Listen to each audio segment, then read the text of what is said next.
I'm waiting. Man in the world, Jim Mars.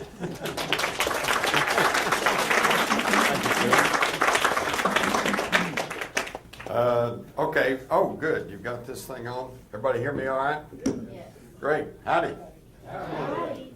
Come on, we're in Texas. Howdy. Howdy. There you go. All right.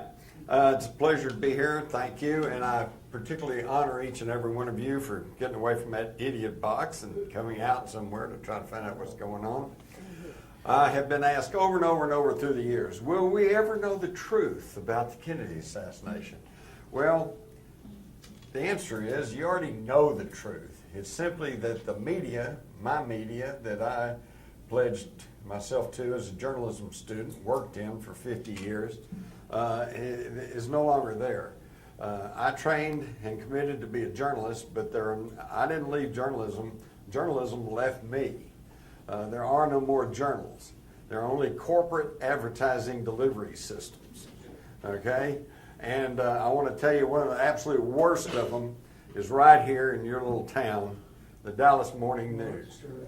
What a crock. And I know this because I have worked hand in glove with a lot of their reporters over the years and then competed with them on news stories. So, will we ever know the truth about the Kennedy assassination? Okay, well, I'm going to tell you the truth tonight, but here's the thing. If I tell you right now, then your question's going to be, do I want to trust Jim Mars or not? And I don't want that. What I'm going to do is I'm going to run through some factoids that you have probably not been told about. Some of this you're going to know, some of it you don't know. And when I get through then, if I've done my job correctly, you're not going to have to worry about, do you trust me or not? You're going to know for yourself because you're going to see the information for yourself. But we got a long way to go, short time to get there, so let's move right along. First thing you have to understand, some of you older folks will know this, Dallas, Texas in the fall of 1963 was just an entirely different time and place, okay? There were still colored and white restrooms in the public buildings, drinking fountains, okay?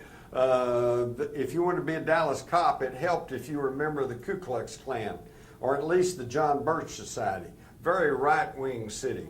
Adlai Stevenson had been spit on, hit with a sign here just a few weeks before Kennedy arrived. Okay, it's just a whole different time and place, so you have to understand that. Here we see a picture of Jack Ruby's Carousel Club, kind of a sleazy joint downtown there on Commerce, right across from a parking lot from Abe's Colony Club.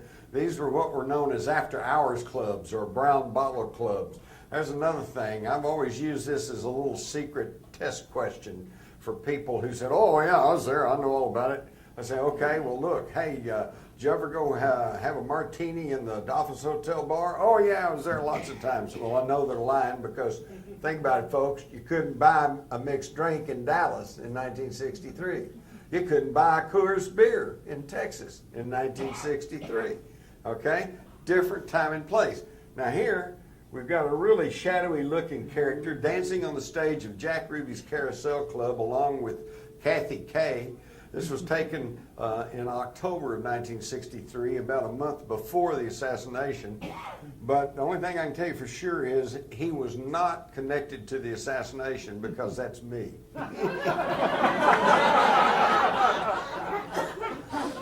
Yeah. I kind of looked like Buddy Holly.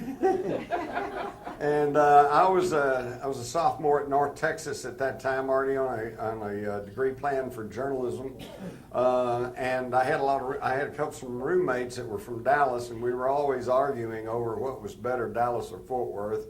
I won't go into that, seeing how I'm in front of a Dallas audience, but. So they would bring me to Dallas and show me around and show me where everything was. And so they had taken me to the Carousel Club. I was there a few times. The thing I want you to understand is I met Jack Ruby, okay? I was on a degree of journalism. I knew what was going on. I knew about the Citizens Charter Committee, Eric Johnson, and the people that were running Dallas, and Amon Carter, and the people that were running Fort Worth. I already was aware of all this, but I was not part of it. So I have no grudges, no axe to grind, no agenda to try to push. But I was aware of all of this. I was told by fraternity brothers, if you want to get in a high-stakes poker game, Go into Dallas, go to the Carousel Club, look up Jack Ruby. They said, but be careful. He's connected to the underworld. The underworld. Again, different time and place. We had never heard of the mafia. We didn't even know the mafia existed down here in Dallas at that time. Most people did not know the CIA existed. I was aware of the CIA because I was a journalism student. I was well read. I knew we had a secret intelligence agency called the Central Intelligence Agency, but I didn't really know much about it at that time. Just like today, most of you probably don't know very much about the National Security Agency, which is 3 times larger than the CIA. All right? So anyway, you have to put it into the context. So we moved to Dealey Plaza. Now, most of you have been through Dealey Plaza, so I'm not going to spend a lot of time describing that. This is a photograph taken by James Alkins, an Associated Press photographer, right at the time of the gunshots. You can see Kennedy's hand is up near his throat. He's already clutching, come on, my stubby little fingers. Jackie's white gloved hand is on his arm. His Secret Service agents are all kind of looking around like, what was that? The only one that seems to be looking at the president is Clint Hill, and he was not even supposed to be there. He was assigned to Jackie Kennedy, and at the last minute she said, I like Clint Hill, I want him included on the detail. And so at the last minute they put Clint Hill on there, and if you remember the Zapruder films, he was the only one to react and jump off and try to race towards the president's car, jump on the back in a futile attempt to save the president. Now, while his people are kind of looking around like what's going on, we see the door to the Secret Service agents following Lyndon Johnson. Here you can see Lady Bird, and you can see Ralph Yarborough. Johnson's in there too. They're already reacting. Well, they're sure on top of it. One of the reasons that the Kennedy's Secret Service detail didn't react very well at the time of the assassination was because, contrary to Secret Service regulations, they were drinking till 5 or 6 in the morning. That morning over at the Cellar Club in Fort Worth, run by Pat Kirkwood, better known as the Jack Ruby of Fort Worth. And I got to know Pat pretty well. And here's another little piece of information about how that they have been lying to you all along. When the Warren Commission came along, the Secret Service regulation said if you're on 24-hour duty, travel duty away from Washington, that's considered 24-hour duty. You are not to drink, okay? And yet they were drinking at the press club. I know that because I later was a president of the press club. And when it got to be past midnight, and the Liquor Control Board said you can't serve any more drinks, then they called up Pat Kirkwood and he said, oh, bring them on up. And they went to the Cellar Club and they were there till 5 in the morning drinking Salty Dicks, which was Everclear and grapefruit juice. And yet when the Warren Commission met, head of the Secret Service said, well, they felt so bad about losing the president, I didn't want to prosecute them for drinking, when they shouldn't have been, so we're not going to do anything about that. And Pat Kirkwood and a couple other people signed affidavits, said, well, they couldn't have been drinking at the Cellar Club because we didn't have a liquor license. This is true. But it didn't stop them from giving you liquor, all right? And how do I know that? Because I went there and got the liquor, all right? I was, even back in high school, back in the 50s, I was in a junior achievement program, and we got to publish a whole teen page in the Star-Telegram. That's where I got to meet a lot of the reporters, photographers, and some of the news editors, especially the ones that were handling our teen page. And then after work, I'd go hang around with some of the older reporters, and they'd take me to the cellar.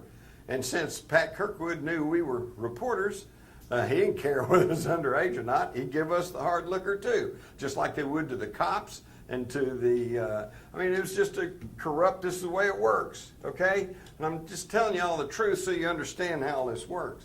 I would also point out this figure in the doorway of the Texas School Book Depository.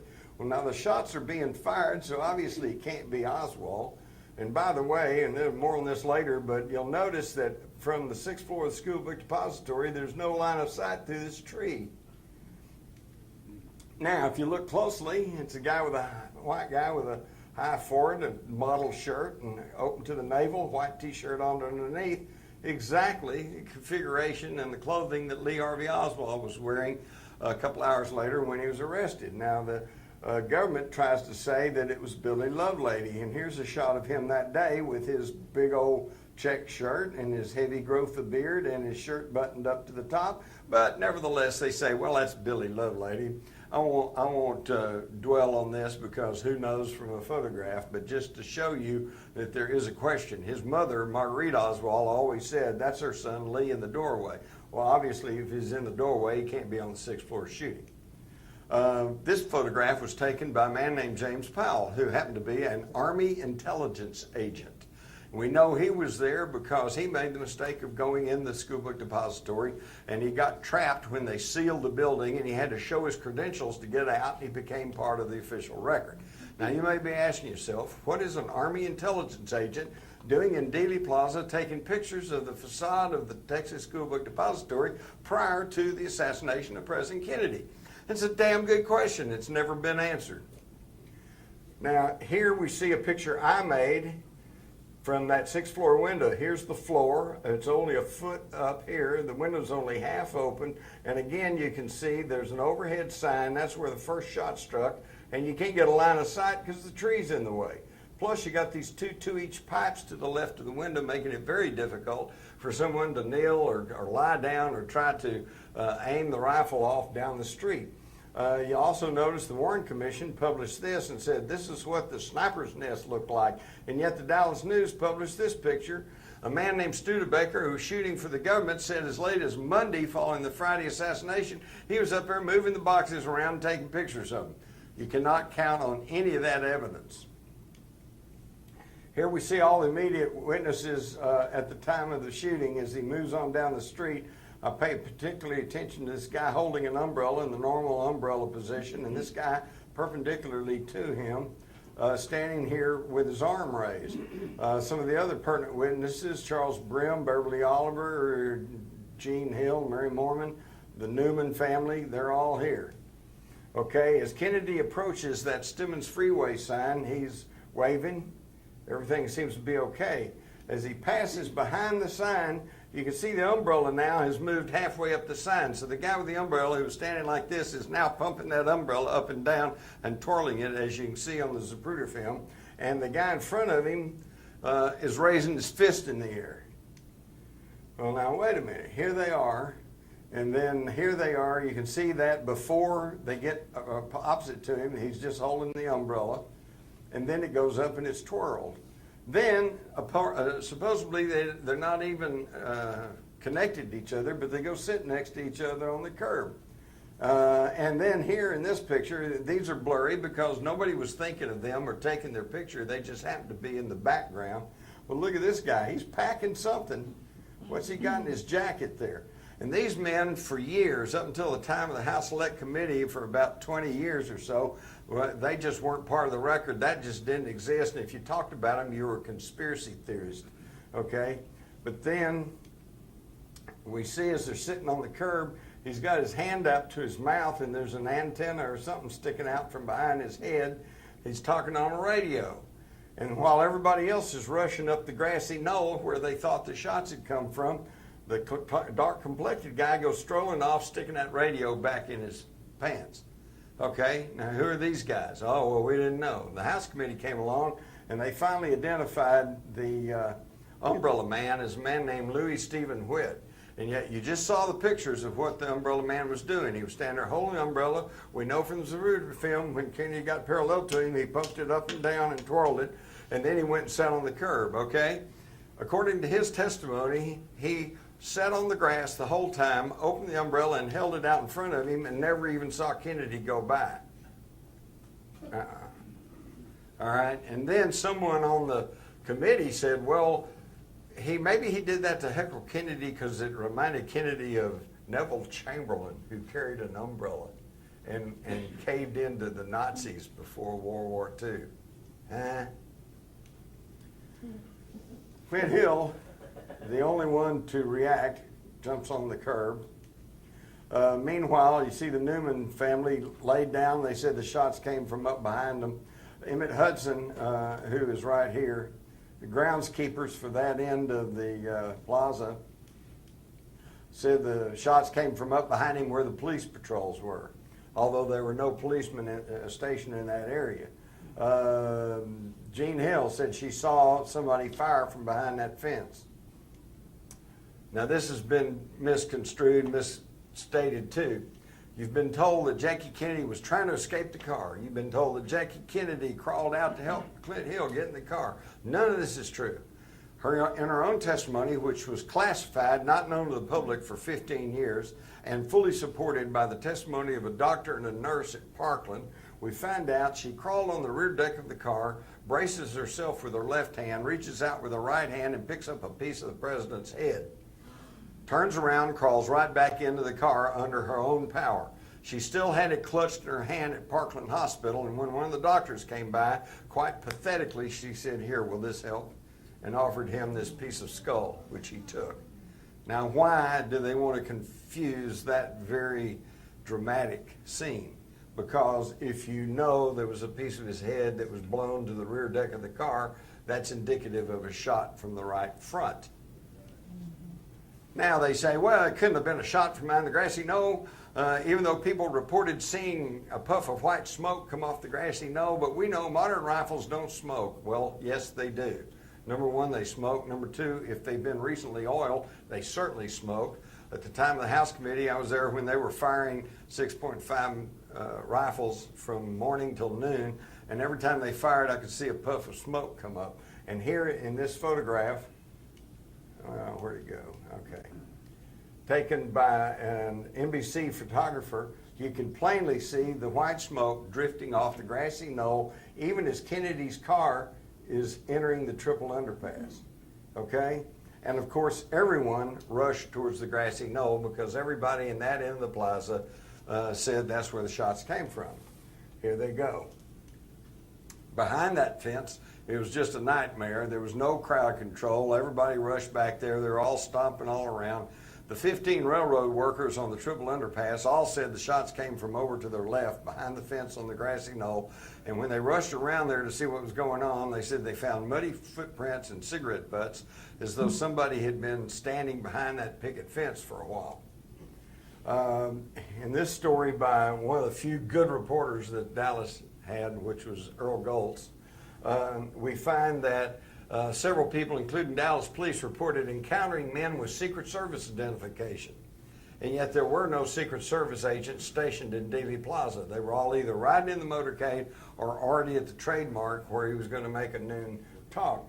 Interestingly enough, Inspector Thomas Kelly of the Secret Service interviewed Oswald. And Oswald said, "Are you FBI?" And he said, "No, I'm Secret Service." So Oswald said he was standing in front of the textbook building and about to leave it. A young man in a crew cut rushed up to him, showed him a book of identification, said he's from the Secret Service, and asked him where the phone was. And Oswald said he pointed towards the payphone in the building and that he saw the man actually go to the phone before he left. What? We're just told that less than an hour later he shoots a cop down on the south side of in Oak Cliff, just because he stopped him on the street. And here he says that a guy ran up and showed him book identification, said he was Secret Service. He not only does not shoot him, but shows him where the phone was and then stands there to make sure he gets to the phone. They never tell you this stuff, do they?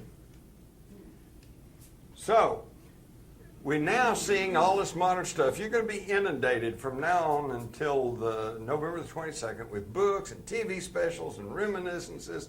And it's going to be psychobabble about, people just can't deal with the idea that a lone nut can take out the great leader. And so much time's gone and there's so much controversy and so many theories, and I guess we'll never know. Well, I'm giving you the facts right here, right now, but the thing I got to warn you about are these programs that purport to have computer simulations. Because as we all know, if a computer says it's got to be right, except not really, because what we all know is on a computer it's garbage in, garbage out.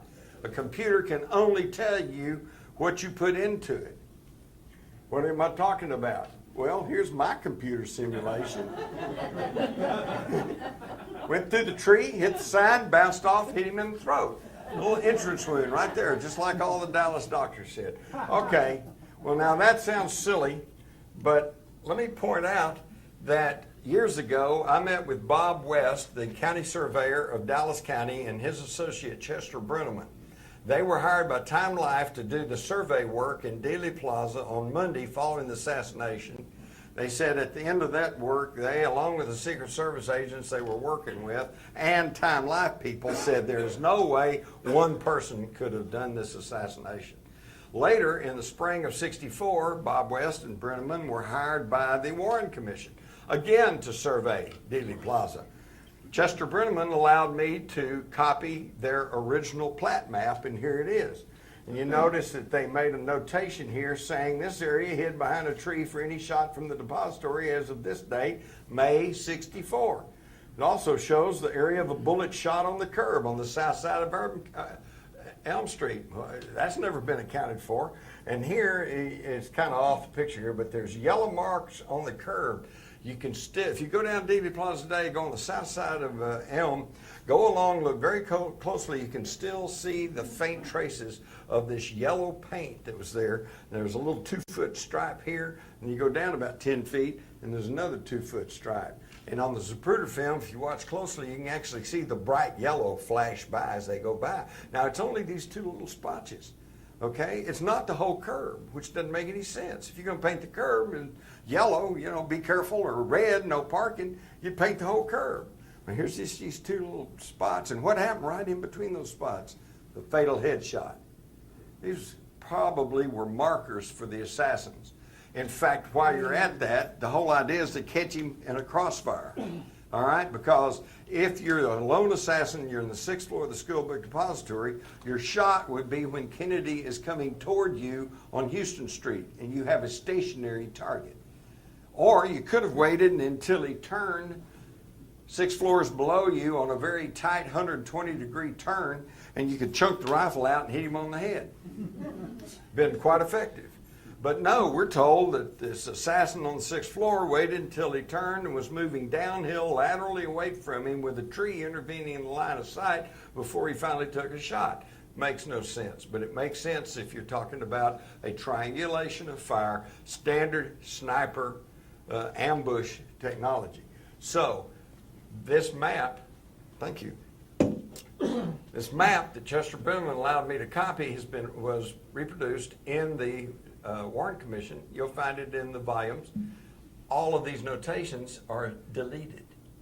And furthermore, they made their measurements from each frame of the Zapruder film, and you can see the original numbers on their map up here, and down here is what the Warren Commission published, and they altered the numbers and altered the frames.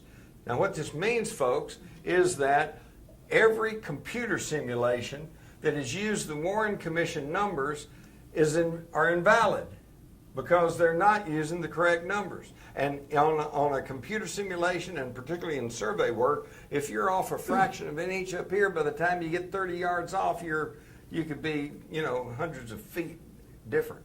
So never trust a computer survey if they're basing it on the government's figures. Another little tidbit that you never hear about, but that tells volumes, is that Lieutenant Jack Revel was the head of police intelligence for the Dallas Police. He has said publicly that he rode back from the school book depository to the Dallas Police headquarters with a military intelligence agent, an agent from the Office of Naval Intelligence. And keep in mind, Oswald was a Marine. The Marines are under the Department of the Navy, okay? So he rides back with a Army intelligence or Navy intelligence agent. He gets back, and the first thing he does is he types up this list of school book depository employees. Heading the list is Harvey Lee Oswald of 605 Elsbeth. Well, Lee Harvey Oswald had lived at 602 Elsbeth in the fall of '64, but none of that was on his employment records at the book depository. All that was on there was his Beckley Street address. So where did they get this misapplied name and a bad address? Well, at the time of the House Committee, Colonel Robert Jones of 4th Army Intelligence down at Fort Sam Houston said he got word from one of his people in Dallas that they had arrested a suspect, and his name was Alex James Hydell. He said he went to the military intelligence files and he found that Alex James Hydell cross-referenced to a Harvey Lee Oswald of 605 Elsbeth. So what does that tell us? That tells us that military intelligence tipped off the Dallas police as to the identity of their suspect. And sure enough, about 1:50, he's arrested at the Texas Theater, and here they come bringing out the chief suspect. Here he is after arriving at the Dallas Police Headquarters. He's arrested about 1:50. It probably took him 15, 20 minutes to get downtown. So he only arrives at the Dallas Police Station about 2:20, 2:30. And he had two sets of identification on him. One says he's Lee Harvey Oswald. The other says he's Alex James Heidel. And he's being uncooperative. The police say, well, you know, which one are you? And he said, well, you're the cops, figure it out. And yet, at this very time, we're told in 1977, with a release of about 80,000 FBI documents, 2 hours after the shooting, at this time, when Oswald had just arrived at the police station, and they weren't even sure who he was, J. Edgar Hoover's on the telephone to Robert Kennedy, saying, we have a man in Dallas, he's Lee Harvey Oswald, he's an ex-Marine, he defected to Russia, he's a mean-spirited individual in the category of a nut. So he's already got the whole thing laid out there at a time when the Dallas authorities weren't even sure who they had in custody. Circumstances do not lie. That should tell you volumes right there. Now we look at these pictures of Oswald. This is Oswald in the Marines, his passport picture. These two pictures supposedly are made about the time he went to Russia, and then these are after he came back. That's New Orleans police, New Orleans passport record, New Orleans police photo, another passport photo, and his Dallas police photo. Now these guys all pretty much look the same, but here there's questions. This guy doesn't look like this guy, and this guy doesn't look like this guy. But it gets worse. When you go and look at the whole thing, his mother consistently, from the time of the assassination onward, said, my son worked for the United States government. And there is just a plethora of evidence showing that he had intelligence connections. James Wolcott, a CIA paymaster in Japan, said that he remembers cutting checks to Lee Harvey Oswald. Lee Harvey Oswald went and hung out at the Queen Bee in Japan, in Tokyo, which was a very expensive nightclub where the U-2 pilots went to, and where hostesses thought to be communist agents were hanging out trying to extract information from Americans. He wrote about microdots. The key thing is he had a Minox spy camera with a 5-digit serial number. The Dallas News, again, my friend Earl Goltz, doing a good reporter's job, checked with Minox and found out that the only commercial Minox cameras, which are known as spy cameras, available in the United States at that time carried a 6-digit serial number. So where did Oswald get a non-commercial spy camera? Then, to add insult to injury, the FBI came down and tried to coerce the 2 Dallas detectives that found his equipment, tried to get them to change their reports to reflect they'd found a light meter, not a camera, and they wouldn't do it. They said, we know a camera when we see one. Now, to show you that he might have been doing undercover work, we find that in 1958, while he's in the Marines over in Japan, he's treated for gonorrhea. Now, if you're ever in the military, you know that they advise you against getting venereal disease. In fact, if you're in a special unit, like Marines, for example, you actually can get punished, for getting a venereal disease. But his says, contacted in the line of duty, not due to own misconduct. Oh, wait a minute. Okay, now, if you think that's not weird enough, we were told at the time that nobody in the government knew anything about Oswald. Nobody was paying attention to him. He just kind of fell between the cracks, even though he was given money by the State Department to come back from Russia after telling the Russians and our own embassy people in Moscow that he was going to give state secrets away. But worse than that, we find in this document dated 1960, 3 years before the assassination, J. Edgar Hoover sends this warning memo to the Security Division of the State Department, warning that there's a possibility that an imposter is using Oswald's birth certificate. Please pass along any pertinent information. So J. Edgar Hoover personally was aware of Lee Harvey Oswald 3 years before the assassination and considered that an imposter was posing as Oswald. You don't get told that in the morning news, do you? Now, is it possible somebody was posing as Oswald? Well, let's look at this picture from supposedly taken at the time of his defection to Russia, and we find that there's heavy shadow on this left side of his face and very light on the right side, which indicates a light source coming from the right, and yet his shadow falls to the left behind him. And we also notice that there's a little break in his hairline, and this eyebrow seems to be painted on, as with his mouth. And then all this darks here and all this lights here, and you can almost put a line down here, and when you separate them, it looks like you got two separate people there. Now, this is a common practice in intelligence. If you're trying to pass off one person of another, you take pictures of them, you make a composite, a split-face composite picture, so that they can go through customs and other security apparatus, and they look at the picture, and yeah, he kind of looks like him, so they let it go. But is that true? Yes. Here's the other pictures. Look at these split face, and you can see, obviously, here's one person, and here's Lee, here's Harvey. And then when you match up the Dallas Oswald with the Marine Oswald, and you would get their eyes and their nose and their mouth and everything's perfectly fine, whoops, one of them's taller than the other one. And this is reflected in the records. The Marine records show he's 5'11". His autopsy showed he was 5'9". I thought the Marines built men, not tore them down 2 inches. Even his own mother asked for an exhumation in 1967, questioning the body that they had buried, okay? But of course, that got printed in the Star-Telegram, but didn't go anywhere else. Furthermore, Paul Grudy, the funeral home director, who I got to be real good friends with, said that about a week after he buried Oswald, some Secret Service guys showed up, and they interrogated him about marks on the body and scars and things like that. And finally, one of them quipped and said, "You know, we really don't know who we have buried in that grave." The cover-up began immediately. As soon as they got to the hospital, you see the bucket. You see the bucket here. And they put the top up, and they started cleaning the car up. That's destruction of evidence. You're not supposed to do that. And now this gets complicated. I'll try to make it short and sweet, but it's pertinent. This is the official deposition of James C. Cadogan, a FBI fingerprint expert, okay? And in his testimony, we see somebody's come in there and scribbled out a whole bunch and wrote over here, delete.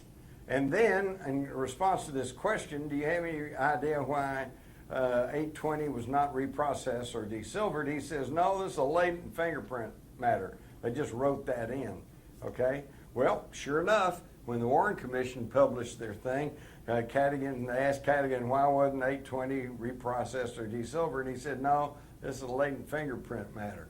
Somebody has altered an official court deposition. That's an illegal act. That's a criminal act. You can be put in jail for that. Why would that? What did they cover up? Well, let's go back. He says, well, why wouldn't they do this? He said, because there's a lot of people there. All of these, the FBI had all of the evidence that night, quite illegally. And why did they do that? Okay, because he said it was on November, he said, was this on November the 23rd? 63? Yes, November the 23rd. A very large quantity of evidence was brought in, several agent examiners available to evaluate, says Cadogan, supervisory officials, representatives from the Internal Security Division, all of whom had an interest in this matter. And this is when all was cut out. And one reason it was cut out is because quite illegally, that evening, they took the evidence away from the Dallas police and shipped it to Washington. With no chain of evidence and no public disclosure, no one looking over their shoulder to see what was going on. And they held that evidence from now on. Here we see Chief Curry, Jesse Curry, the Dallas police chief. And he said, Captain Fritz, who was in charge of the homicide division, in charge of the investigation, argued. He said, well, I need the evidence here. I need to get some people to try to identify the gun, try to identify the pistol and things. If it's in Washington, how can I do that? And they said, well, did you get it back? He said, no, not to my knowledge. He said, we were given some pictures of everything. He says, but as far as I know, we have never received any of that evidence back. It's still in Washington, I guess. Perhaps the commission has it. J. Lee Rankin, the chief counsel of the Warren Commission, says, yes, the commission's still working with it. So they asked him, well, why did you give up all the evidence contrary to law and proper procedure? He says, well, we kept getting calls from Washington, and they kept saying insinuated someone in high authority was requested this, and we finally agreed as a matter of trying to cooperate with them. And I can tell you it was Cliff Carter, Lyndon Johnson's assistant. Okay, so why does this matter? Because this means all of the evidence was in the hands of the FBI with no chain of evidence, no oversight, no one keeping tabs on what was happening for 2 full days. It was not until November the 27th, the Tuesday following the assassination, that the media and the public were told that the FBI had been asked into the case, and that's when it became the official evidence. So they had all this evidence for 3 full days with no oversight, which means they could have put anything in it, they could have taken anything out of it. Now do you understand why the evidence is in such controversy? And the evidence was jimmied with. Here we have the Warren Commission copy of the Dallas Police evidence sheet. 6.5 spent rounds, 3. Okay, Oswald, 3 shots, 3 rounds there. Tight evidence, folks, except on the original document, which I got out of the police files when they finally opened them in 1991, they only had 2 spent rounds. Furthermore, down here, we see it blank at the bottom that the Warren Commission give us, but we find here that the paraffin test on Oswald was positive on both hands and negative on the face. Well, I have the actual report. He had traces of nitrates on both hands, but no gunpowder, and no gunpowder or nitrates on his face. That's evidence he did not fire that rifle that day. But instead of trying to explain this, the Warren Commission simply hides it away. They don't tell you about this. And the Dallas Morning News has never told you about this either. Here's an FBI document dated November the 24th, 63, file number, Vincent Drain agent. And it looked like the same document, but this one says that the paper found at the Texas School Book Depository matched the paper that they said was used to bring the rifle into the building. Well, that's incriminating to Oswald. Well, here's the same document that came out in 1980, and it says the paper was examined by the FBI office and found not to be identical. So one says the exact opposite of the other. Well, which is correct? Well, and this one, the FBI was actually queried about this, and the spokesman said, well, this one, that's a phony document. How many other phony documents are in the FBI files? Okay? And when did they put them in? During those 3 days when they had total control of the evidence? And to show this, they said, okay, here's 2 empty shell casings that they found, plus 1 live round that was in the chamber of the Mannlicher Carcano rifle.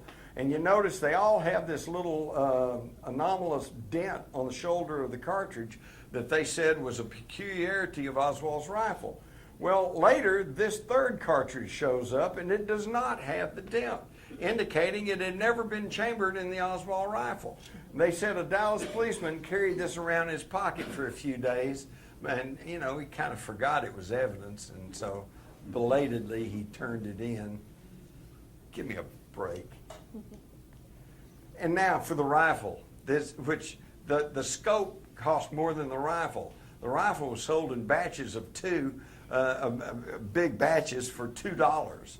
Okay, the scope was like $9 or $10, so the whole thing cost $12, and the most of the money was for the scope.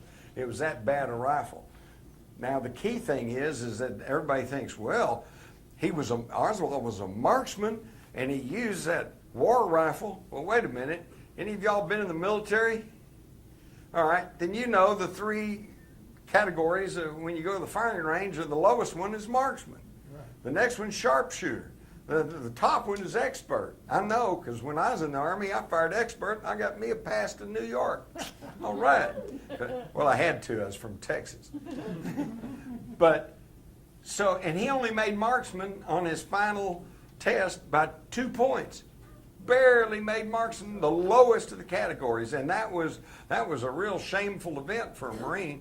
You were supposed to fire at least sharpshooter, and you were actually expected to be a marksman if you were in the Marines. And on the first time when he first went in the Marines and took his first test on the firing range, he didn't even qualify. He couldn't even make marksman. He couldn't even hit the target. Okay, and we're told that this guy, a bad, mediocre shot at best, used this rifle. Well, maybe he used the scope. Not really. The Warren Commission shows right here that the Army Ballistics Test Center said before they could test the rifle for accuracy, they had to put 3 metal shims under the scope to make it align with the rifle and be accurate enough to test. And then the Warren Commission, they're even thoughtful enough to show us pictures of the 3 metal shims they had to put under the telescopic sight to make it align with the barrel of the gun. Give me a break, folks. This is the most ridiculous thing I've ever heard. Do you realize why I get so adamant about this? Because it's just so blatant. It is so simple. This is not rocket science. They have just lied to you from day one. Here is Oswald's belongings, and you can see the Minox camera right here, plus all of this other miniature camera equipment that was said to run into a few $1,000s even back in '63. Where does he get all this equipment? Where does he get this money? I also want you to notice that there's a picture here that they said was of General Walker's house, and there's a car right here, and you notice there's nothing wrong with that photograph. You'll see the purpose of that in a minute. We see here, when the Warren Commission published that photograph, somebody's punched a hole in the license plate of the car. So you can't tell who that car belonged to and who was consorting with General Walker and who might have been involved in that attack on him in the spring of '63. Okay, this is destruction of evidence, folks. If you or I did that in connection with a homicide, we'd go to jail. This was done while in the hands of the federal government. Now, on Monday evening in Dallas, before the news media, Henry Wade, the district attorney, had conducted a news conference and kind of added, by the way, have I mentioned we got his fingerprints on the gun? Well, that pretty well sealed it for everybody. Hey, fingerprints on the gun? Obviously, he must have done it. Okay, well, let's look at that. Again, keep in mind, all of the evidence, including the rifle, was sent to the FBI that night, Friday night, November the 22nd. The next day, on November the 23rd, in a document signed by J. Edgar Hoover, it states, no latent prints were developed on Oswald's revolver, the cartridge case, unfired cartridge clip in the rifle, or even the inner parts of the rifle. The next day, no usable prints on that rifle. On Sunday, the rifle was shipped back to Dallas. All right. On Monday morning, Agents Harrison and Vincent Drain took the rifle over to Miller Funeral Home. In this story from the Old Fort Worth Press, it says an FBI team with a camera and a crime lab kit spent a long time in the morgue. Paul Grudy, the funeral home director, said he was there when they put Oswald's dead hand on the rifle, and said he had a heck of a time getting the black fingerprint ink off of Oswald's dead hand in time for the burial that afternoon. And then that evening they said, oh, we got his fingerprints on the rifle. Now I ask you, ladies and gentlemen of the jury, once you hear all the evidence, are you buying that as legitimate evidence? Now, the Warren Commission, did they tell us all the truth? Well, not according to this document from the chief counsel to one of their head lawyers, Albert Jenner, talking about John Eli's report on Oswald's background. And down here we read, our depositions and examination of records and other data disclose that there are details in Mr. Eli's memorandums which will require material alteration and in some instances omission. So they frankly admit that they're going to alter some stuff and they're going to omit stuff. How's that for an investigation? And then, of course, we get to the Warren Commission itself, which they published, and they're real wishy-washy about what they say. They say Kenny was first struck by a bullet which entered the back of his neck, exited through the lower front portion of his neck, causing a wound which would not necessarily have been lethal. And then they say there's no credible evidence, notice that, no credible evidence that shots were fired from the triple underpass ahead of the motorcade or from any other location. Although it's not necessary for any essential findings of the commission to determine just which shot hit Gunner Conley, there is very persuasive evidence from the experts to indicate that the same bullet which pierced President's throat, also caused Governor Connolly's wounds. So there you have it. That's the closest they ever got to saying that a bullet went through Kennedy's neck and went right on and struck Governor Connolly. Now, where'd they get this from? They got it from J. Edgar Hoover, because this was his theory on the Monday morning following the assassination, when you could, everything was still in turmoil. Oswald had been killed in the basement of the Dallas police station. Who knew what was going on? And Hoover already had it worked out. It was Oswald, 3 shots from the Scubic Depository. First bullet hit Kennedy in the back. Second shot hit Connolly. Third shot hit Kennedy in the right-hand side of the head and killed him. A somewhat believable scenario.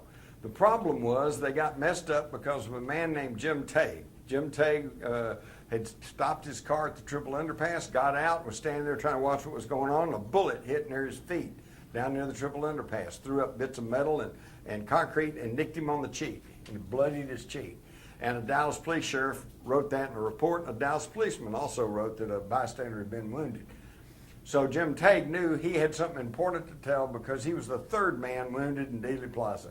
But when he tried to contact the Warren Commission, they didn't want to hear anything about it. They ignored him for months until July of '64, when they're about ready to start writing their conclusions in their report. And what happened then was, despite his attempts to try to contact him, a U.S. Assistant Attorney, Martha Jo Stroud in Dallas, wrote him a letter and sent him a photograph from the Dallas papers showing a mark on the curb and said one of the bullets hit the curb. So the FBI sent a guy down to Dallas, and he reported back. He said, well, there's no mark on the curb. We couldn't find that, just 3 shots from the depository. And for one of the few times that the Warren Commission ever showed some backbone, they said, well, wait a minute, Assistant U.S. Attorney talked about this, and we got a picture of this bullet mark on the curb. So the FBI comes back to Dallas, and this time, oh, that bullet mark. Okay, now they found it, and they cut out a section of the curb. I remember seeing this on the news, made a big deal about it, carrying this piece of curb around. They take it back up there. Sure enough, it's lead, it's antimony. This was a bullet struck the curb.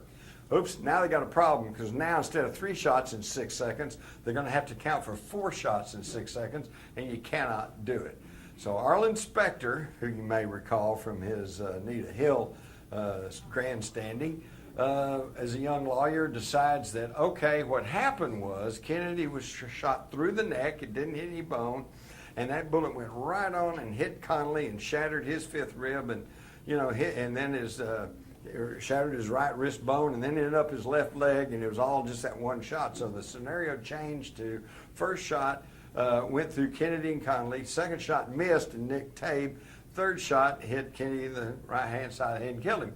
That, believe it or not, is still the official word of the U.S. government, although the House Committee in 1980 said that they had scientific evidence that there was at least 1 shot from the grassy knoll, but he probably missed. So, this is what they showed us. The Warren Commission said he was shot through the neck, but it's not true. Here's the autopsy, and it plainly states that there was a wound at the posterior back at the level of the 3rd thoracic vertebra. There's your 3rd thoracic vertebra below the shoulder blades to the right of the backbone. And then the Warren Commission shows us this document that was the face sheet for the autopsy, and they actually kind of correctly locate the back wound in the middle of the back. But they left a wiggle room because they said, well, that's just a fake sheet, it's just a drawing, it's not meant to be accurate, so they're off somewhat. What they don't show you was the actual face sheet was marked verified by George Berkeley, Kennedy's personal physician. So they said, yes, it was verified. That's exactly where the wound was, okay? Now, in the National Archives are his jacket, middle of the back between the shoulder blades, and his shirt, middle black between the shoulder blades. So obviously he was never shot through the neck. He was shot at the 3rd thoracic vertebra. Now they've even tried to argue some cockamamie thing about, well, he was turning and he's waving in his coat rode up, and so the bullet hole in the coat is actually much lower than where it actually was. But I would point you to his shirt. Your shirt doesn't rise up when you turn and wave. They're coming up with, they've always got an expert that will tell you anything you want to hear. I'm just telling you the facts. Here they are. You can see it for yourself. All right. Dr. Hume said a bullet hole was below the shoulders, 2 inches to the right of the middle line of the spinal column. Clint Hill, I saw an opening in the back about 6 inches below the neckline of the right-hand side of the spinal column. Another Secret Service agent, Glenn Bennett, says, I saw the president, hit the president about 4 inches down from the right shoulder. They're all telling you he was shot in the back. So he was never shot through the neck. So now, if you locate where the back wound was and connect it to the throat wound, now we've got an upward trajectory. We got a whole new conspiracy theory here. The assassin was hiding in the trunk of the car. Now, where did we get the idea we shot through the neck? Through our only unelected president, Gerald R. Ford, who we now know was on the Warren Commission and spying for J. Edgar Hoover, reporting back to Hoover on everything that was going on in the Warren Commission deliberations. And at the last minute, he ordered the authors of the Warren Commission to change their wording from Kennedy was shot in the back to Kennedy was shot through the neck, so they could argue that cockamamie single bullet theory. All right, and now if that single bullet theory isn't bad enough,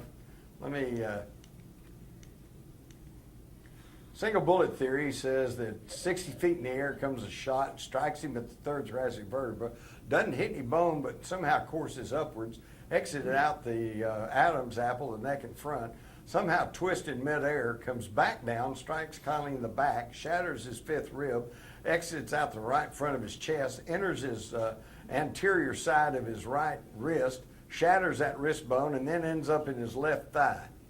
And if that's not unbelievable enough, they say, here's the bullet that did that. And it was described as pristine because, as you can see, it's not misshapen. In fact, this little piece up here, that's where the FBI chipped off a piece for spectrographic analysis. And here's the same ammunition fired into the wrist bone of a cadaver, some cotton wadding, and a goat carcass, and it's all much more distorted and torn up than the bullet they said was found on a stretcher at Parkland Hospital. And yet they never could absolutely nail down where that stretcher was. And we also know that Jack Ruby was at Parkland Hospital about 1 o'clock, about the time they declared Kennedy dead. And I know this because Roy Stamps, a news media person I know, said he personally knew Ruby and saw him entering Parkland Hospital with some camera equipment. Connolly's own doctor said he was not hit by the same bullet that hit Kennedy. And here's the key point. Here's Connolly's wrist x-ray. And you can see where it shattered his big wrist bone, and yet it's undeformed.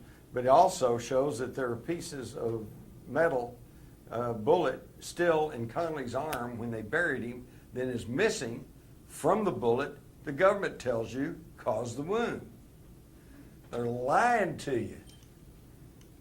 And how do I know they're lying to you? Because here is the page 193 from the Warren Commission transcripts of their meeting of January 27th, 1964. They're just getting their investigation underway. They didn't bring the report out until September of '64. And we hear J. Lee Rankin, their own chief counsel, say, well, it seems quite apparent now, since we have a picture where the bullet entered the back, that the bullet entered below the shoulder blade to the right of the backbone, which is below the place where the picture shows the bullet came out in the neckband of the shirt in front. And that bullet, according to the autopsy, didn't strike any bone at all. That particular bullet didn't go through, so that how it could turn, and about that time he realizes what he's saying. How could it turn in midair and go back down and strike Connolly? So he stops, he shuts up. But they knew the single bullet theory didn't work. And if the single bullet theory doesn't work, the single assassin theory doesn't work. They just lied to you. In fact, here's Arlen Specter trying to demonstrate the single bullet theory. And interestingly enough, they got the mark a little bit high, I think, but nevertheless marked in the back of this representative of Kennedy.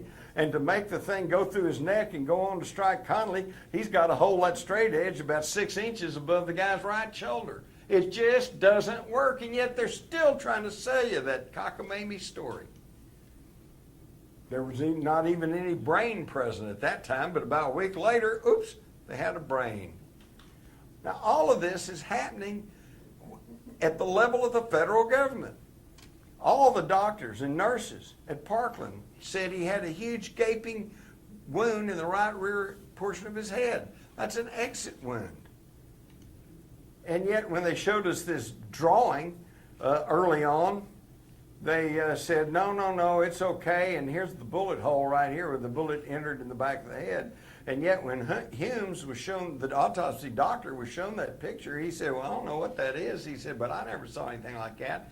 And sure enough, years later, the autopsy photographs themselves actually surfaced, and we find out that's not even a hole. It's a piece of dried blood or something, but there's hair sticking through it. So again, they're just lying to you. And this looks painted in. And you can see now you can't even trust the Zapruder film, because here we see on frame 257, you can see the head and what it looks like, and here you can plainly see that that area where that gaping wound was has been painted in. And this has been confirmed. You can read about this in my the new updated Crossfire. I've got 11 Hollywood film and tape experts who have studied this film and said there is crude retouching. So you can't even trust the Zapruder film. And we know there's 6 frames missing out of it. And what was on that? What was on that was the fact that they took out the frames showing that a bullet struck the Stemmons Freeway sign, which is exactly what people who were there have told me. But the sign was taken up less than a week later, disappeared, unaccounted for. Nobody's ever seen it since. And the State Department, the State Highway Department, which is in charge of signs, said we didn't do it. So we don't know what happened to that sign, but that's pretty indicative that something happened to it or they wouldn't have taken it up. Now, some of you, have any of you all heard the theory that the driver turned and shot Kennedy? Well, it's hogwash. Here's frame 314. When you hear that and you see those frames, you're going to see a very bad copy of the Zapruder film, so bad that oftentimes it's not even in color. But here you can plainly see that Greer, the driver, his hands on the wheel, and this is simply the top of Kellerman's hair. And see, you can see the same highlight, sun highlight here and here. Back then, some of you older guys know this, we all wore greased hair, right? Everybody put hair grease on. So it really shone in the sunlight, and that's what some people have said in a very bad copies. They said, oh, well, he turned and pointed this pistol back at Kennedy. Didn't happen. All right, we've already talked about the wounds, but this is very important. You didn't hear about this in the Dallas News either. This is Gerald Custer. He's not a conspiracy theorist or author or anything else. He was the technician who took the autopsy x-rays at Bethesda Naval Hospital. And appearing with him at the same news conference was Floyd Reeby, who took the autopsy photographs. Both of them today say that the x-rays and the photographs being shown to us by the National Archives are fakes, phonies, and not the x-rays and photographs they took. Lying to you again. And we know this because here's the x-ray that they're showing in the National Archives, and it looks like the whole right front portion of his skull has been blasted away, and yet in the autopsy photograph it's perfectly okay. We've all seen that Life magazine, and used to convict Oswald in the public minds months before the Warren Commission came out from behind closed doors here in secret testimony and concluding that he was the assassin. And their headline says, Lee Oswald with the weapons he used to kill President Kennedy and Officer Tibbet. How's that for innocent until proven guilty? But now, what about that picture? Is that a legitimate picture? When Oswald was shown one of those pictures, there was supposedly 2 separate photographs found of him in the backyard taken by his wife, Marina, with a handheld camera, okay? And when he was shown the photographs, he said, well, that's my head, it's my face, but I don't know, that's not my body. I've never seen that before. That's a composite picture. Okay, now, did any of the federal investigations, the Warren Commission, House Select Committee on Assassination, did any of them say, well, he says, y'all have probably also heard his famous quote when he's in the halls of the police station saying, I didn't shoot anybody, I'm just a patsy. Okay, now, did any of those investigations say, well, gee, he said he was a patsy. Is there any evidence to show that he was? No. They never considered it. Every investigation starts off with the basic predetermination that Oswald did it all by himself. He's guilty. Now let's see how we prove it. Well, let's look at this photograph and see if we can prove what he said is true. If you take the 2 photographs, one 133A and 133B and make them into a blue and red transparency and bring them to the same size and lay one on top of another. Since they're two photographs from a handheld camera, nothing should match. But instead we find his face is an absolute match on each one. This is a physical impossibility with two separate photographs from a handheld camera. What this proves is that he was telling the truth. His face has been pasted onto somebody else's body. And there's even further proof. We can see on the two, now they altered the face. These two faces are the same, although they don't look exactly the same because they've retouched the mouth a little bit and the eyes just slightly. But you'll notice that there's a line that runs over his chin from neck to neck, here and here, and yet we see a broad, flat chin on the backyard photograph, and Oswald had a little pointy cleft chin. Huh. So again, more evidence that he was telling the truth, that he's been set up as the patsy. Now, if that's not bad enough, here's 133A and B, and this photograph turned up 15 years later with no explanation of where it came from. Marina said, first off, she didn't remember taking the photographs. Then she remembered taking one photograph. Oh, and then she remembered taking two photographs, but that was it. Now there's a third photograph, turned up in the hands of a Dallas policeman's widow, 15 years after the fact, with no explanation where it came from. And yet, this shows that they're lying to us and knew all along, because warrant exhibit number 37 shows a law enforcement person posing in the backyard. And what pose is he using? The one with the rifle in the left hand and the paper in the right hand, the pose of the suppressed photograph, never seen for 15 years. Now, why were they hiding this photograph away? Because if you made it into transparency, again, the face is exactly the same. This is a just fabricated photograph. And finally, we get to the Moreland photograph, which was taken right about the time of the headshot. Here's Abraham Zapruder and his receptionist, Marilyn Sitzman.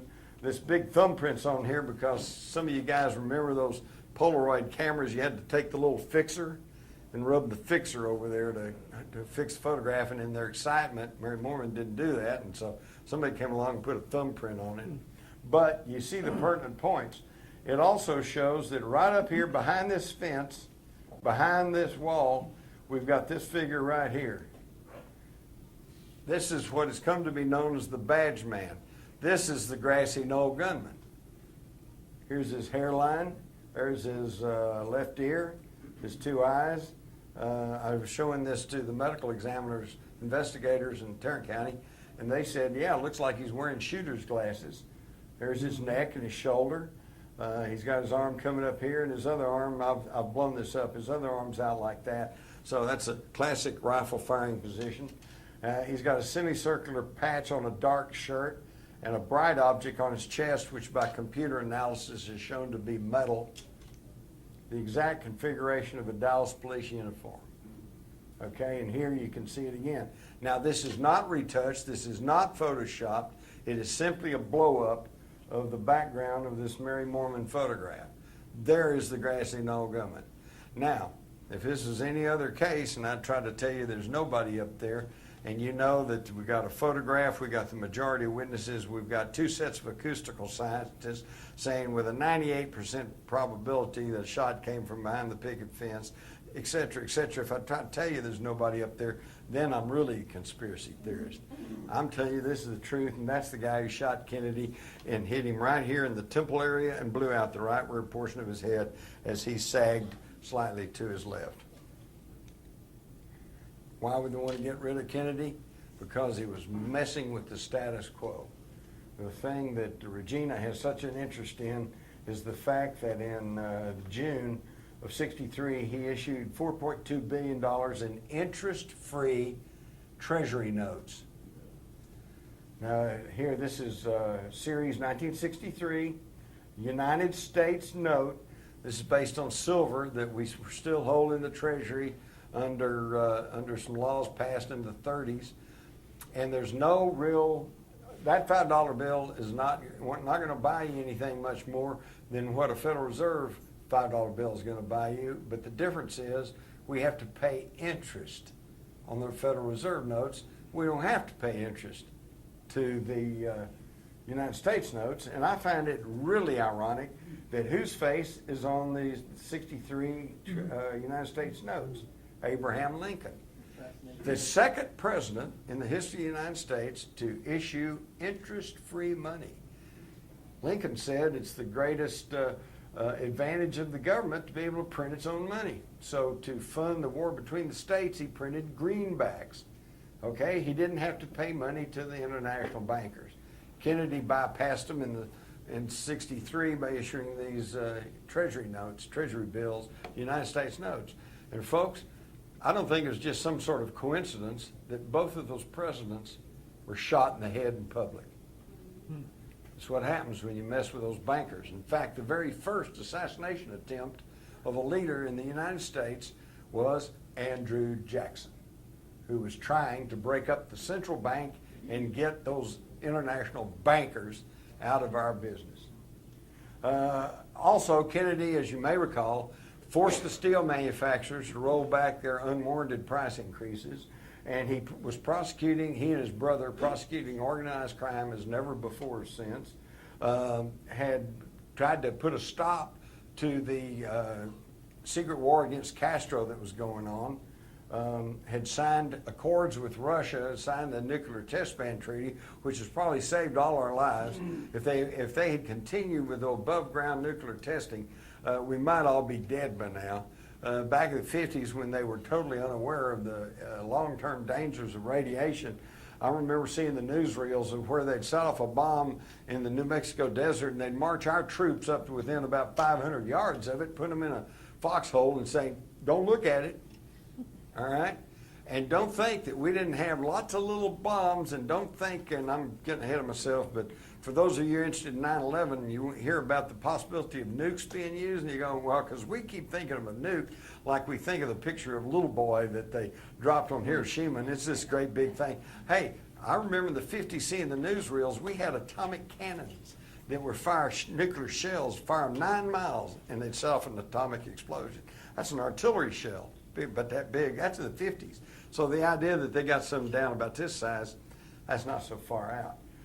He also talked about doing away with the oil depletion allowance. Well, I got the oil men, oil and gas guys. They were all upset with him. So we can see that he had angered and alienated every powerful and violent faction in this country. But now, as to who actually did it, I will name you the 2 men who, by our legal system, can be considered guilty in the assassination of President John F. Kennedy, and that is his successor, Lyndon Baines Johnson, and his next-door neighbor and buddy, J. Edgar Hoover, head of the FBI. Now, can I prove that those 2 men ordered or orchestrated the assassination? Excuse me. No, I cannot. But what I can prove to you, beyond any reasonable shadow of doubt, and I would hope that I have proved to you, is that steps were taken at the highest levels of the federal government, at the level of Lyndon Johnson, the level of J. Edgar Hoover, to obfuscate, block, deter, and alter any truthful investigation. This, under our legal system, makes them accessories after the fact. And here in Texas, we have executed accessories after the fact.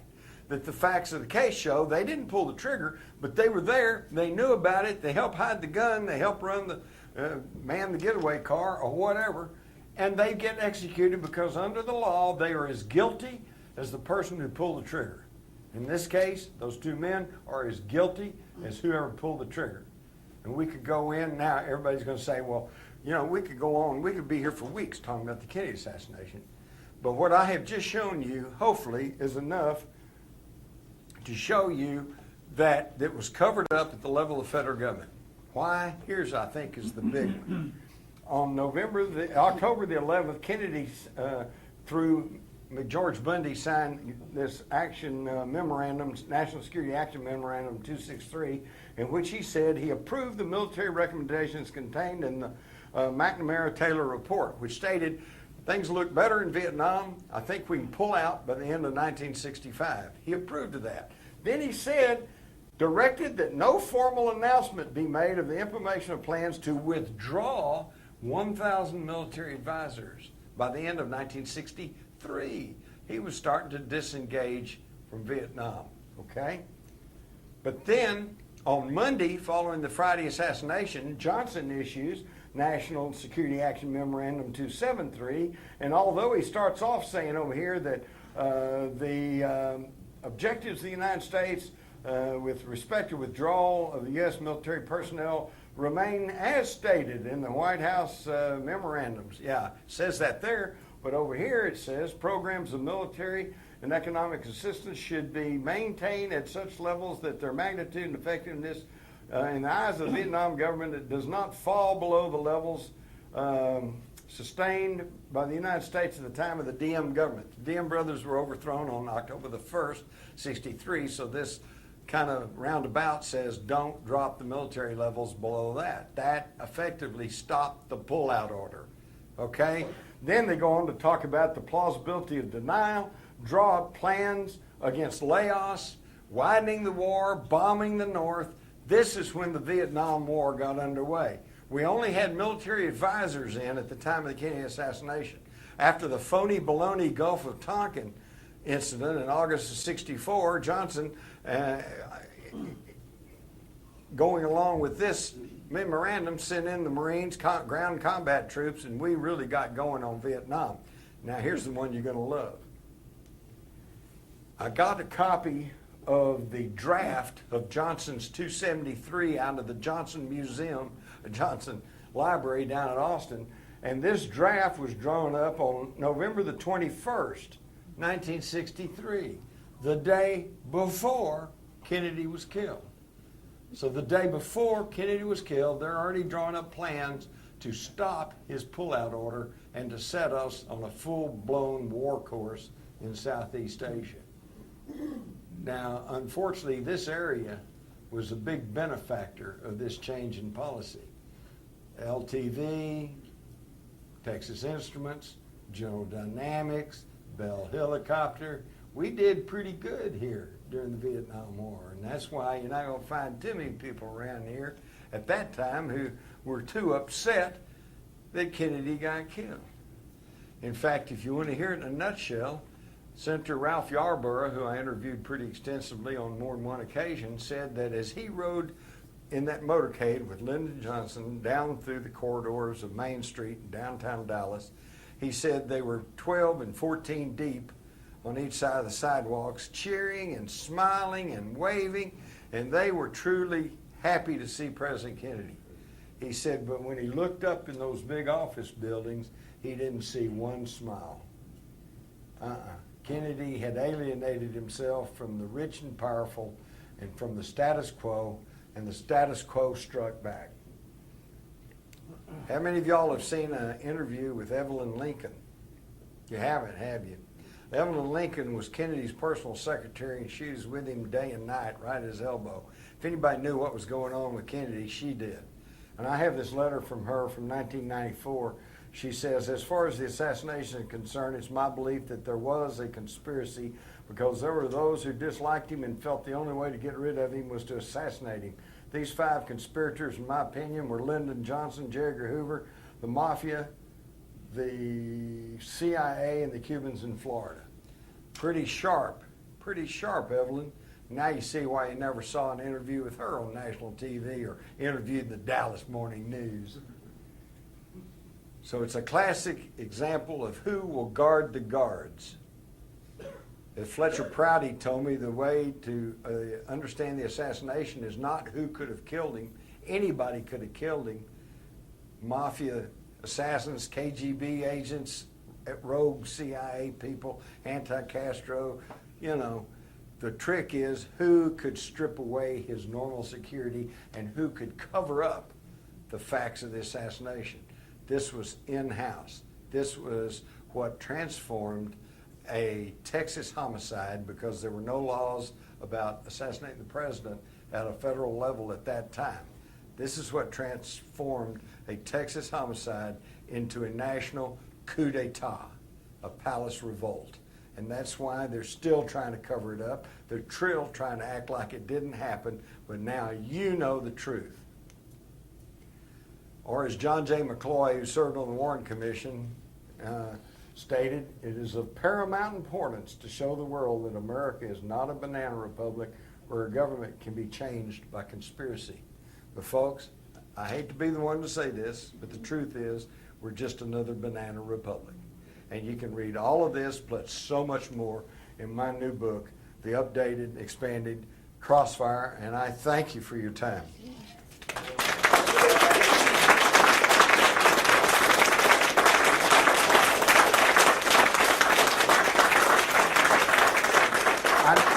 I know most of you probably want to go ahead and hit the road, so don't feel like that you're being held here, but if I can answer a question or two, I'll be glad to. Okay, now, one thing about questions, Yeah, go ahead. is we're not going to take a lot of comment. It's a real question. Keep it kind of short, okay? And we'll get to you in a second. If you run long, I'll stop you. And hold on, okay? Is that good? Okay.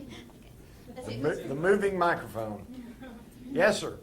Okay, for patriotic people who think they're serving their country, like soldiers going to Iraq or Vietnam, Like I did when I joined the yeah, Army. what would you say to them? I would say to be patriotic, you need to pay closer attention to the oath that you take. I still remember the oath I took when I joined the U.S. Army. I took an oath to defend not the President of the United States, not the Chairman of the Joint Chiefs or the CIA. I took an oath to defend the Constitution of the United States. And there are plenty of those who call me a conspiracy theorist and seem to imply that I'm unpatriotic, but I feel like presenting you with this truthful information that I am being patriotic. Yes, sir. Hi, Jim. Did you see this week's National Enquirer? What I've seen one. Is it?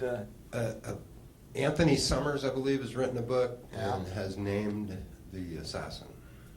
And who's that? I don't remember. It's a Cuban fellow. I don't remember the Oh. name. I just saw it today. Well, went okay. to the grocery There's store. all right. I could name you in Crossfire. You're going to find 3 or 4 different people who come close to being the grassy known gunman. My money's on Roscoe White.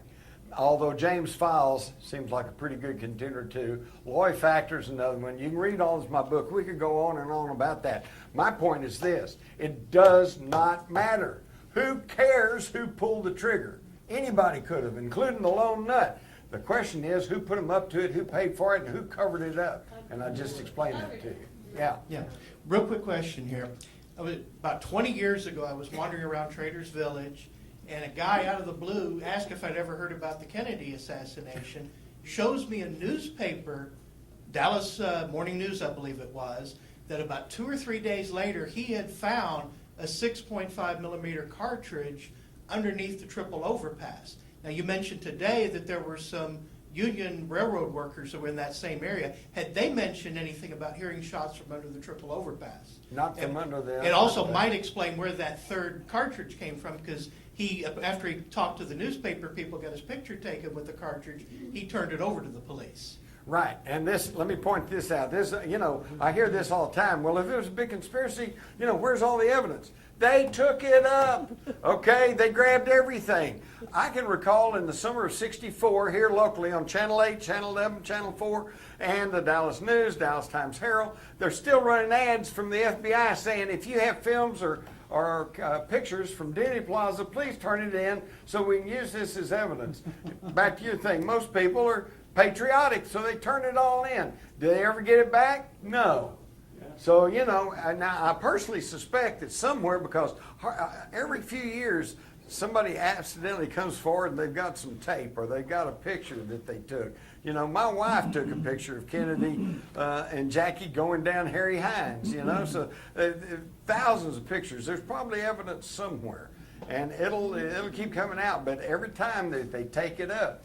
I met with a fellow whose father was a air conditioning repairman that went up on the county records building, the white building there on the corner, and was working on the air conditioner up there, and he finds a 30-06 shell casing, heavily weathered on one side, been there and there a long time. Okay, now and I could go into the whole thing about the use of a sabot or husk bullet, where you take a smaller caliber slug and you use the plastic hooks to put. There you go. And so this 30-06 may well have provided that explosive quality for a smaller caliber slug. Okay, but what happened to that? I mean, I've heard the story. I believe the guy. Okay, but he went and took the bullet to the FBI. They took it and took it away, and then said, "Well, it was a 30-06. Hadn't got it. Oswald had a 6.5. Doesn't have any connection." That's the kind of investigation that your tax money paid for, and it's absolutely atrocious. Another question. Okay, I'm using 35, 40-year-old memory.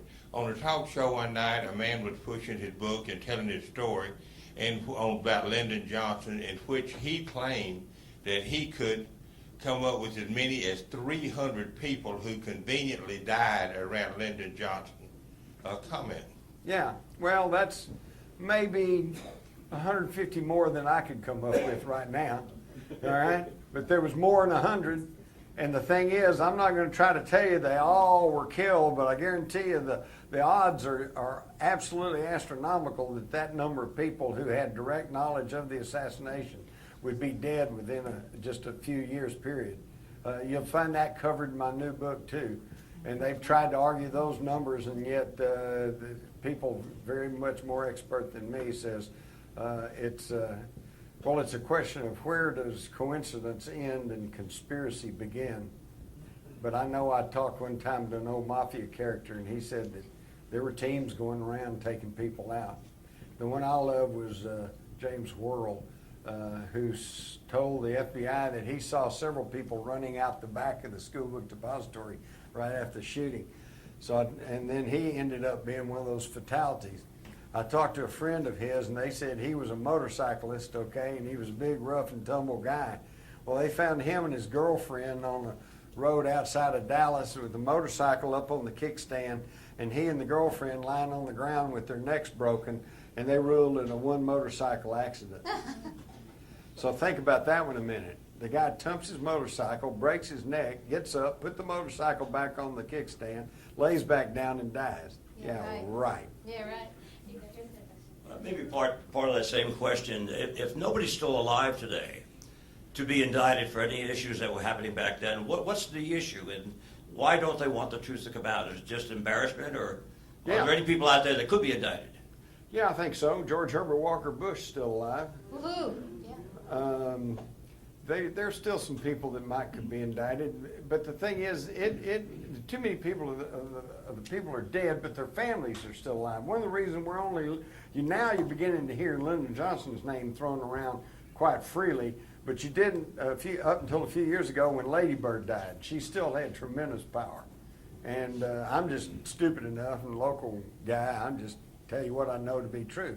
This is why the status quo does not want to talk about this. The Dallas News, they don't want to talk about this because some of their biggest patrons, some of the richest families in Dallas, I'm not saying they were involved, I doubt they were, but they knew what went on and it was okay with them. Yes, before the Manlicano was found, I've heard some pretty good evidence that there was a Mauser rifle that was found actually first. You have anything to comment on the Mauser? Yes, you'll find that all in my new book too. When they first found the rifle, a Deputy Constable Weitzman, who had run a sporting goods store and certainly knew about weapons, along with Roger Craig, a deputy sheriff, they all said it was a 7.5 German Mauser, and saw Mauser. 7.65. I'm sorry?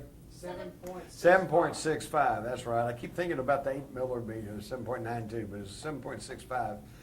German Mauser. They saw Mauser stamped on it. There's all kinds of questions about the rifle. The Warren Commission shows us an ad and said this is the rifle he ordered it from, and yet that rifle was only 42 inches long. The one that they actually found was 46 inches. Couldn't have come from that ad. There's just all kinds of questions. But again, when you control the investigation from the top, you can make it sound like anything you want to. And I think there's very possibly there was a substitution of the rifles. But again, that's just another question. Quick question. In one of the slides you showed, there was a list of, I think, CIA operatives that were controlling or knew about Oswald. The bottom of that list was John Stockwell. I've spoken to him. I think he's still alive as of a year or two ago. Have you interviewed him in any relationship? That I knew John. In fact, it was John Stockwell actually who got my book Crossfire used as the basis for Oliver Stone's film JFK. Oliver Stone had already decided he wanted to do a movie about the Kennedy assassination, and he had decided on concentrating on Jim Garrison, the district attorney of New Orleans, as the chief protagonist. But what he lacked was a book that covered all the aspects of the actual shooting. And my book, Crossfire, had just come out in 1989. And interestingly enough, John Stockwell had already been hired as a consultant to Stone. He read my book, went to Stone, and said, "Hey, it's all right here." And that's how I got my book used. We have 2 more questions. This young lady and then go ahead. Hi, I was wondering if you had any perspective on the possibility that this was a blood sacrifice ritual. Yes, I think there's a lot of symbology, a lot of things involved there, but that gets into some really esoteric stuff, and I'm still just trying to convince most people there was a grass-eating old gunman. I don't think it was, I'm not sure it was just a coincidence that Dealey Plaza happens to be the site of the first Masonic Lodge in Dallas and sits on the 33-degree parallel. Is there anywhere that you provide more information in regards to that? Or where I could find more information? I can't think of any one source, but some of that's been written about on several things. I would simply say start surfing the internet. That's what I've been doing. Go to search engines and put in symbology and stuff. I could tell you about the sidereal time thing, which is just. Y'all want something that'll blow your mind? Yes, please. All right. Does anybody besides me know what sidereal time is? Okay. Sidereal time is what was used by the old ancient mariners and by NASA and by scientists and stuff. It's, we keep time by the revolutions of the Earth around the sun, and one revolution, takes 365 days, and that's 1 year. And we also do the revolution of the Earth around the sun, 24 hours. That's how we keep time. That's our regular Greenwich time. Sidereal time is where they keep time by the stars. And that way, you don't run into these problems like right now you try to call the West Coast, it's 2 hours earlier out there, and it's an hour later back on the East Coast. Sidereal time. Well, sidereal time is also broken into 24-hour segments, okay? There's a study done by this fellow, and it's been verified by the Vatican Observatory in New Mexico, that the Kennedy brothers, Joe Jr., who was killed when his plane exploded in an experiment during World War II off the coast of England. John F. Kennedy was killed in Dallas, 12:30 p.m. on November the 22nd. Edward Kennedy was almost killed in a plane crash in the summer of 1964. Robert Kennedy, of course, was killed in Los Angeles in June, I think it was, 1968. And then JFK Jr. was killed when his plane went down. All 5 of these Kennedy brothers, all of their deaths and the one near death occurred within the same hour, within the 16th sidereal hour, which in Masonic lore is the hour of revenge or retribution. Now you can read into that anything you want to, but I just find it highly unusual. I mean, if I'd said they all died between noon and 1 p.m., you would think that was pretty unusual. But this is the same thing. It's just a different way to count time. Very, very weird. There's weird stuff going on. I think the preacher would probably have some explanation. On the assassins for the 150, can you be any more specific as to who controlled those assassination teams, who they were, and was there a top coordinator for those assassination teams? Yeah, for my money, it was all coordinated through Operation Mongoose. Because for years they kept us, once you write off the communists and the Nikita Khrushchev or Fidel Castro, which there is no hard, firm evidence to point to either one of those groups. And in fact, all the evidence against, because although Khrushchev or KGB agents or Castro or some of his people certainly could have killed the president, they could not have controlled the investigation the way I showed it to you. But now where you see, so we're left with the questions: was it the CIA? Was it the FBI? Was it the military? Was it the anti-Castro Cubans? Was it the mafia? And the answer is yes, because they were all working together under Operation Mongoose. That was the secret war against Castro, headquartered off of the Jim Wave Station off the University of Miami, and headed by General Edward Lansdale, the ugly American, who had plenty of experience in overthrowing governments and overthrowing heads of state. They simply sent their hit teams to Dallas. Jim, years ago in the 70s, Geraldo Rivera had the Good Night America show. And he ran 2 nights in a row in which he analyzed and had forensic scientists there the whole assassination, and they ran the Zapruder film.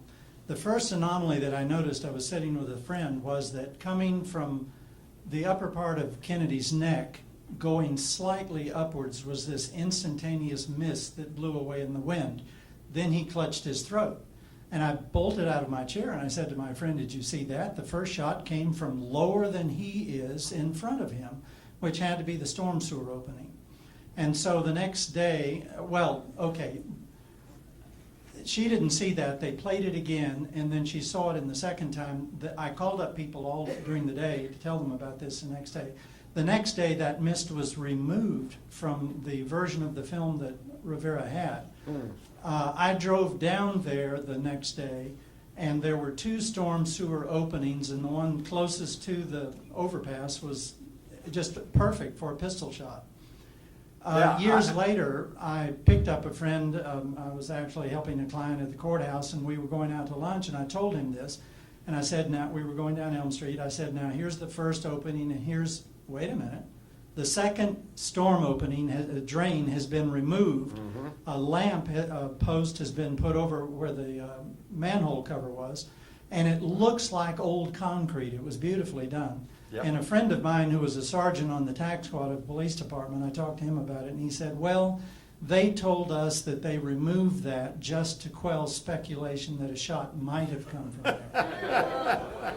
Yes, thank you. I'm well aware of that. In fact, I stood down in that storm drain before they took it out. And of course, I'm a short guy, but I could stand there, and here's the storm drain slit.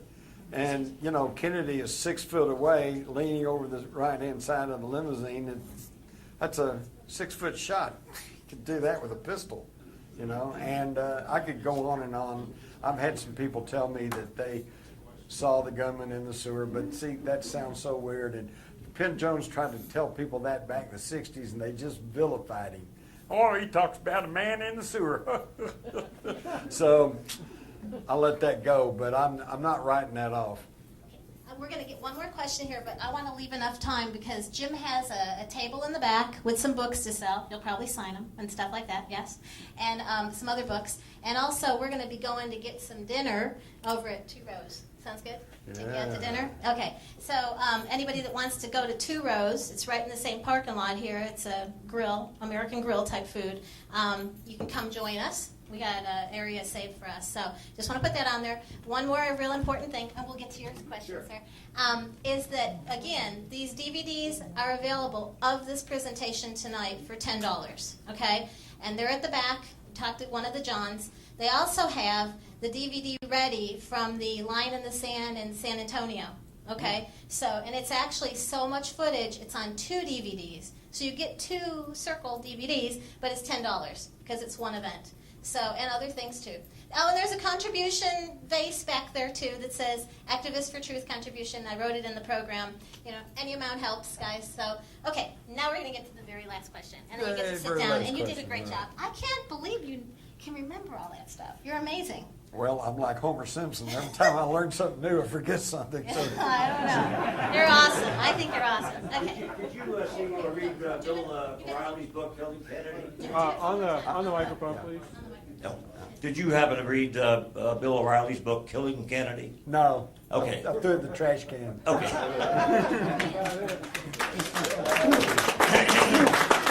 Hey, I was on Bill O'Reilly's show one time talking about my book, Rule by Secrecy, and he ended up by saying, so what you're trying to say is that a small clique of people are trying to run the world. And I said, yeah. And he said, so what? He said, I belong to those guys, you know.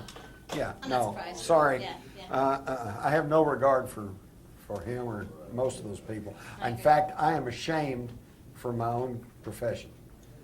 I trained to be a newsman, a journalist. I was taught back in the good old days, back in the days of the old republic, that you're supposed to be looking past the headlines and past the official pronouncements and trying to get to the truth and tell people the truth. Report things, yeah, you know.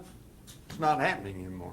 Well, we got you still, so it's awesome. Well, thank you everybody for coming. Thank and you. You can still ask some more questions. If you want to write them down, give me an email. We'll try and get an answer. Thank you, thank you, thank you. Great. Yay.